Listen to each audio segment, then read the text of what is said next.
नमस्कार। आज हम बात करेंगे उन देवी की जिनके सौंदर्य के सामने तीनों लोकों की चमक फीकी पड़ जाए। 10 महाविद्या में तीसरी शक्ति माँ त्रिपुरा सुंदरी। इन्हें ललिता और षोडशी भी कहा जाता है क्योंकि ये सदैव 16 वर्ष की आयु की आकर्षक युवती के रूप में प्रकट होती हैं। लेकिन क्या आप जानते हैं कि इनका जन्म एक भयंकर राक्षस के विनाश और प्रेम के देवता कामदेव को पुनः जीवित करने के लिए हुआ था? चलिए जानते हैं माँ त्रिपुरा सुंदरी की अद्भुत कथा। माँ त्रिपुरा सुंदरी का रूप बहुत ही शांत और सुंदर है। उनका चेहरा उगते सूरज की तरह चमकता है।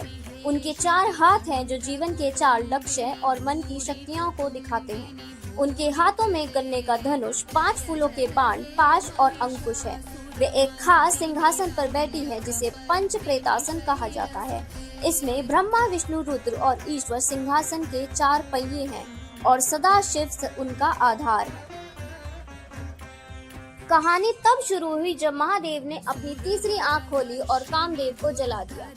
कामदेव की राख से एक भयानक असुर पैदा हुआ जिसका नाम भांडासुर था। उसने ब्रह्मा जी से वरदान लिया और तीनों लोकों पर कब्जा कर लिया। वह देवताओं को बहुत परेशान करने लगा। भांडासुर को हराने के लिए एक ऐसी शक्ति चाहिए थी जो प्रेम और शिव शक्ति के मिलन से बनी हो। तब सभी देवताओं ने मिलकर एक बड़ा यज्ञ किया। उस यज्ञ की अग्नि में से माँ ललिता त्रिपुरा सुंदरी प्रकट हुई। माँ ने भांडासुर और उसके राज्य का अंत किया और कामदेव को फिर से जीवन दिया। उनका यह रूप प्रेम और न्याय का सुंदर मेल दिखाता है। माँ त्रिपुरा सुंदरी की पूजा को श्री विद्या कहा जाता है। इसे बहुत खास और शक्तिशाली साधना माना जाता है।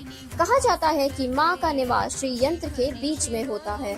मान्यता है कि अगर कोई भी एक बार इस यंत्र को देख ले तो उनके जीवन के दुख धीरे धीरे कम होने लगते हैं। माँ त्रिपुरा सुंदरी की पूजा से सुख, सौभाग्य और मन की शांति मिलती है। वे सिर्फ बुरे लोगों या दुश्मनों को ही नहीं हराती बल्कि इंसान के अंदर की उदासी और नकारात्मक सोच को भी दूर करती है।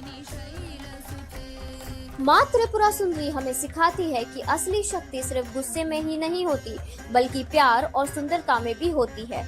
आपको यह जानकारी कैसी लगी कमेंट में हमें जरूर बताएं और जय माँ त्रिपुरा सुंदरी लिखना ना भूलें। अगली वीडियो में हम जानेंगे चौथी महाविद्या माँ भुवनेश्वरी के बारे में। धन्यवाद।